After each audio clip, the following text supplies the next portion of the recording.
আসসালামু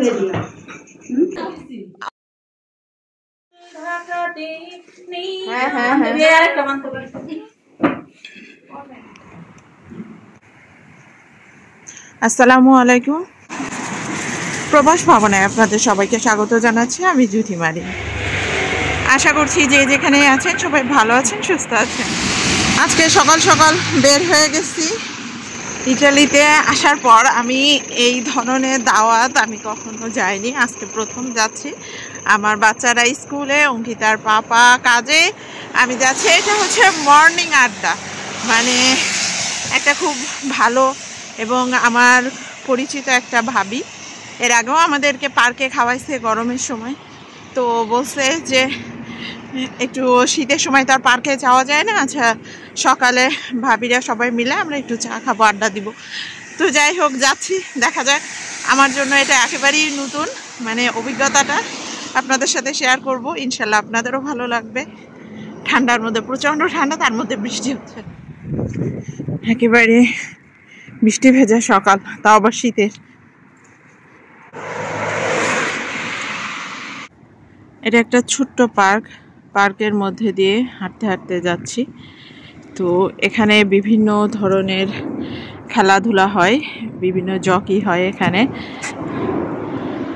বাচ্চারা এখানে ক্রিকেট, ফুটবল, তারপর আরও যে সব খেলা আছে সেগুলো এখানে খেলাধুলা করে। তো আমি চলে এসেছি ভাবির বাসার একেবারে প্রায় কাছাকাছি যাচ্ছি। ভিতরে ঢুকে দেখি অনেকেই আসে নাই, কিন্তু ভাবি টেবিল সাজানো শুরু করছে। দেশের মানুষ বেশি কষ্ট করে, পিঠা বানাইতে এত কষ্ট হয়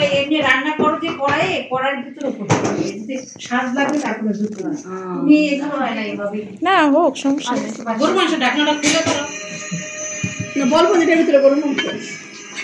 গরুর মাংস এখানে 3 আইটেমের মিষ্টি আছে না, 4 আইটেমের, 1 2 3 4 আইটেমের মিষ্টি আছে।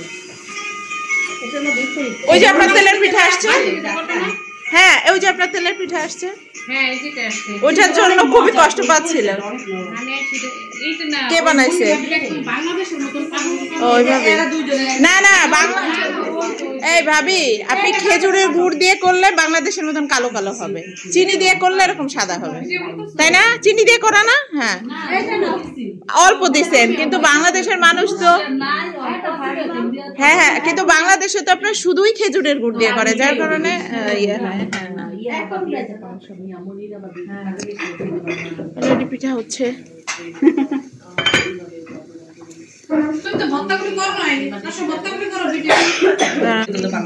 না না না, এটা ছিল শুধুমাত্র সকালে চার দাওয়াত, কিন্তু এখানে যে আমরা পরোটা থেকে শুরু করে মাংসের যে পরোটা, সেটা, পিঠা নানান ধরনের এবং বিবিখানা পিঠা, তিরামিসু, খিচুড়ি, চিতই পিঠা, 4 রকমের মিষ্টি, অনেক অনেক খাবার ছিল।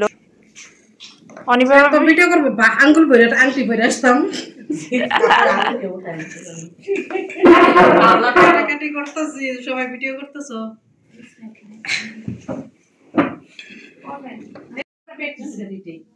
এবার মুখটা বন্ধ করে খান ভাবি, এবার মুখটা বন্ধ করে খান। হ্যাঁ,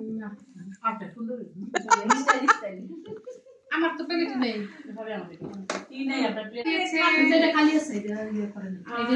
সব তো খাওয়াই শেষ, কি খাবো? এই যে পিঠা হচ্ছে, হ্যাঁ হ্যাঁ খান। বলছি না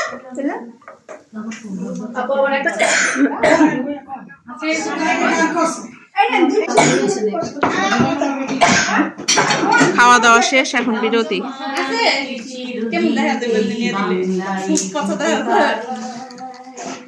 আমি বাংলার গান গাই, আমি বাংলার গান গাই, আমি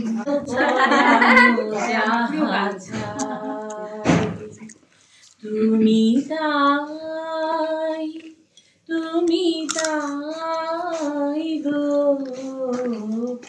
আমার পরানো যাহা চাই, তোমা ছাড়া এ জগতে মোর কেহ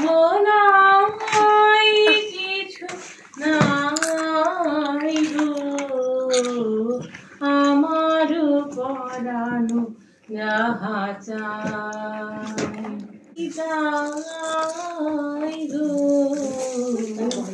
আমার পরানো যাহা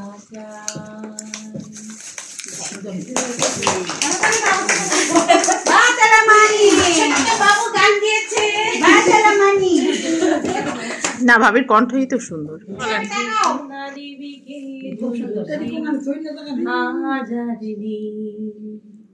কফি হাউস একটু জোর করে আড্ডাটা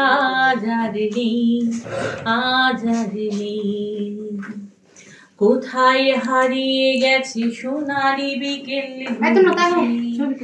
আজারিনি নিখিলের প্যারিসের মইনুল ঢাকাতে নেই তার আর কোনো খবরে গ্যান্ডের গিটারের ধোঁয়া নিয়ে ডিসুজা ঘুমিয়ে আছে আজ কবরে তাকে যেন ভালোবেসে আঘাত পেয়েছে শেষে নির্মম সেছে নিরালায় অমরটা ধুকছে দুরন্ত ক্যান্সারে জীবন করেনি তাকে ক্ষমাহার কফি হাউসে সেই আড্ডাটা আজারেনি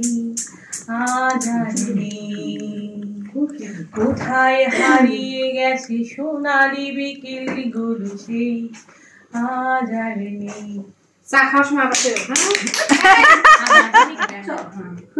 তুমি একা একা তোর কামাতে রেডি করতে পারো না কে নাও তুলো রেডি চাইবো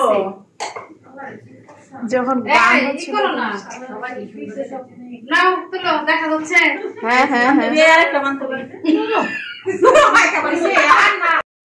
এই যে এটা হচ্ছে আমাদের মুন্নি ভাবি, যার বাসায় আমরা গিয়েছিলাম সবাই। মুন্নি ভাবির হাতের রান্না অসাধারণ এবং সে খুব যত্ন করে সবসময় সবাইকে বলে এবং অনেক সুন্দর করে সে পরিবেশন করে। লাস্ট যেটা আমাদের চায়ের দাওয়াত ছিল, এত কিছু দুপুরের মতো খাওয়া দাওয়া করার পর আমরা অবশেষে চার দেখা পেলাম। চাটাও অনেক মজার ছিল। তো সবাইয়ের কাছে একটাই অনুরোধ, আমার ভিডিওটা যদি ভালো লাগে তাহলে অবশ্যই লাইক দিবেন এবং শেয়ার করতে ভুলবেন না এবং আমাদের সবার জন্য দোয়া করবেন যাতে সবাই সব জায়গাতে ভালো থাকে এবং সুস্থ থাকে। আল্লাহ হাফেজ।